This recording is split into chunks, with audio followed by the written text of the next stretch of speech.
Rand Paul went on CNN to discuss his 2016 presidential campaign, and he was asked a good question about gay marriage.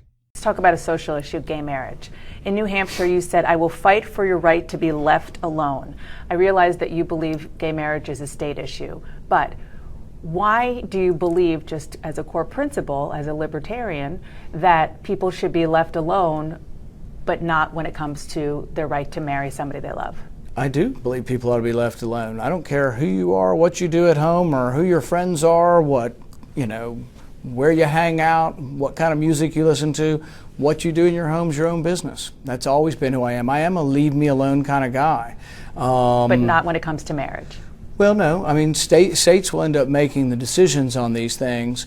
I think that there's a religious connotation to marriage. I believe in the traditional religious connotation to this, but I also believe people ought to be treated fairly under the law. I see no reason why, if the marriage contract conveys certain things, that if you want to marry another woman, that you can do that and have a contract. But the thing is the religious connotation of marriage that has been going on for thousands of years, I still want to preserve that. And you probably could have both. You could have both traditional marriage, which I believe in, and then you could also have the neutrality of the law that allows people to have contracts with another. The slimy run to the right continues. He said it right there. He gave the classic sleazy, slimy politician answer of, I think you could have both. Please, both sides vote for me. I want the libertarians to vote for me, the moderates to vote for me, and I want the conservative base to vote for me. So we can have both. I am both for gay marriage and against gay marriage. I am Rand Paul, the robot trying to win election and run to the right from where I was before. You know, we went over it the other day. We did a segment on the show, I think it was titled Rand Paul Isn't a Libertarian or something to that effect. And we went through the list, and it's absolutely the case. I mean, it's indisputable at this point that ever since Rand Paul really decided, fuck it, I'm going to run for president, on many issues he was like, I can't actually be principled on that like my dad was, so I'm just going to play this Washington establishment game and run to the right on some issues to try to appeal to everybody. Oh, you're such an asshole. And meanwhile, at the same time he's doing that, he just ran an ad against Hillary Clinton, attacking her for being Washington, for being the establishment. Look at what you're doing right now! You want to be principled? You want to be a person who's not part of the machine, who's not in the establishment, who's not part of Washington? Well, then take a stand on the issues where you originally took some sort of a stand on. Please, you're a libertarian. At best, you're libertarian-ish.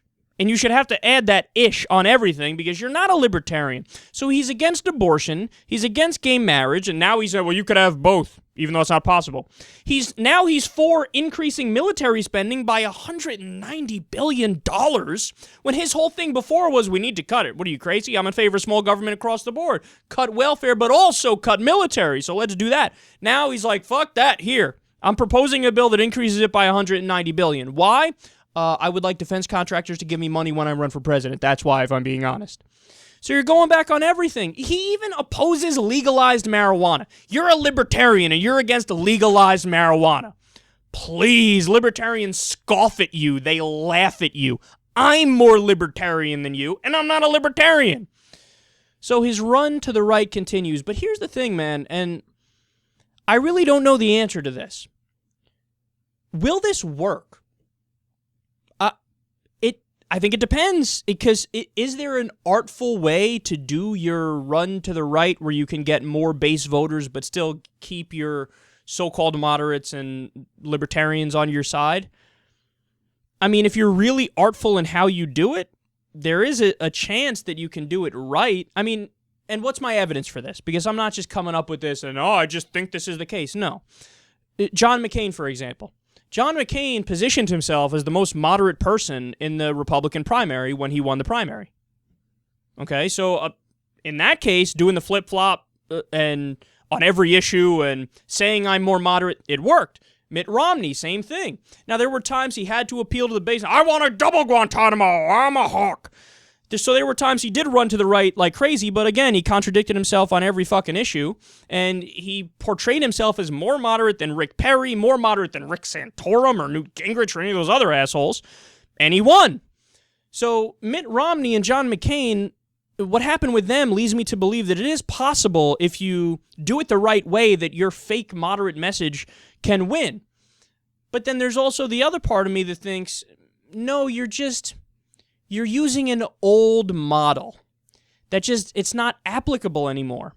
Why? Because the American people are much more populist than anybody gives them credit for. They're much more left-wing than anybody gives them credit for. Yes, we know the Republican base are the most against gay marriage. But, I mean, the evangelical population who are against gay marriage, that's a smaller and smaller and smaller segment of the population, and a smaller and smaller and smaller segment of even the Republican base. So at this point, what do we have? 59% of the American people are for gay marriage, and that number's growing rapidly. So what are you going to do? You're going to play this stupid, sleazy Washington game where you try to get everybody to like you forever? But that's not going to work forever. That's just the old model that the strategists tell you to use. At this point, based on limited evidence, as time goes by, it gets less and less effective. So will it work? Will it not work? I really don't know. And honestly, the biggest factor in question here is Rand Paul is in a field with a bunch of blithering, knuckle-dragging idiots. So he doesn't even need to be a good candidate necessarily to get the nomination. I mean, who the fuck's going to get the nomination? Ben Carson? Marco Rubio? Rick Perry? Get the fuck out of here, son.